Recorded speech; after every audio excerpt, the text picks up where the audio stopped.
नमस्कार जय जगन्नाथ। आज मु आपण नहीं मुड़की रेसिपी। आपण मैंने तो ये देखिकी जापे केते सुंदर आ कुड़मुड़िया मुड़की होती। तेबे चलतु रेसिपी बनवा। रेसिपी बनवा पूर्व आपण मैंने चैनल नुआ अच्छा प्लीज चैनल को सब्सक्राइब कर दिंतु। ये मुड़की बनवाई मुझे चाउल गुंड जी चाउल गुंड नहीं अधा नहीं बेसन लुण रिफाइन तेल कला जीरा जुआणी जीरा आ हल्दी गुंड अल्प राग लका गुंड। एबे चलतु बनवा। ये गोटे मु बाउलटे नहीं जाइए चाउल गुंड बेसन आ स्वाद अनुसार लुण दे देती आ जो मसला सब रखी देदेली रिफाइन तेल 3 चमच दे देती। आपको भल भाव ये चामच साहाଯ୍य गोले नवा कि हाथ साहाଯ୍य आपने गोल पारे। ये भल भाव मिसेकिना ये आम खास्ता करदे देखिपे हाथ में मुठेले ये मुठा हो यही भाव में आम ये गरम पानी देकी आपको चकटिबा। ये मु गरम पानी बन नहीं अल्प अल्प कि गरम पानी दबा चामच साहाଯ୍य गोले नवा।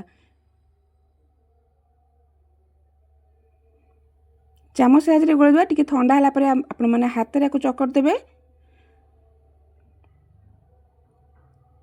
ये आपण माने देख पारतबे ये बढ़िया भाव ये चकट देली।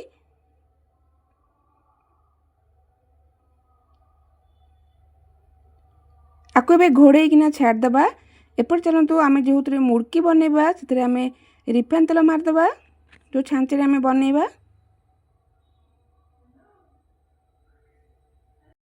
ये देखिपे आम भल भाव तेल लगेदे।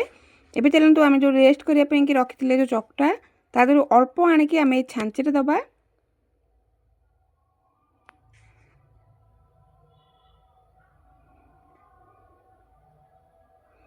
ये भाव में देते दबे दबा और छांच को बंद करनबा। ये मुझे प्लेट नहीं जाइए प्लेट रिफाइन तेल लगे दीची।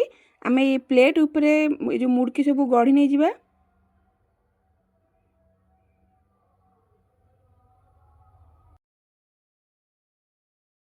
ये देखिपे छांच साहाଯ୍य केमती मुड़की बनाऊँगी।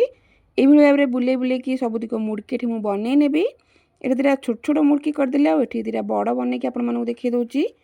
थाली जेतिकी जगह हम मुझे मुड़की आग बनई छाणिकी आपको देखईदेवी।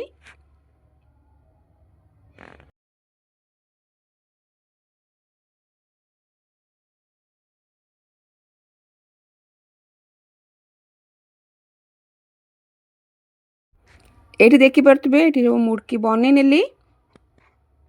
एबे चलतु गैस रे बसईदबा कड़ई ये मुझे देती रिफाइन तेल।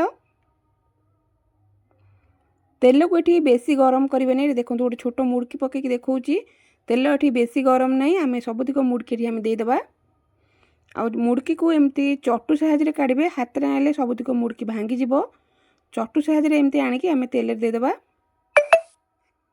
ये देखिपे मुझे एमती करमती करेंगे।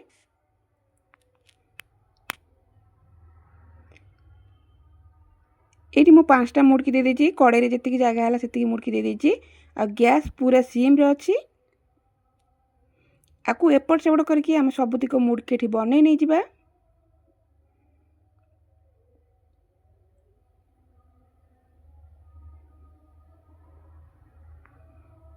ये आपण मैंने तो देखिए जापे ये मुड़की पूरा हो गलानी। आम आपको एबे काढ़ी नहीं जावा। यही भाव में सबुतिक मुड़की आम ये छाणी नहीं जावा। आपण मानक मुड़की रेसिपी केमती लगला आपण मतामत निश्चिंत भाव में देवे। रही सांग मैंने नमस्कार जय जगन्नाथ।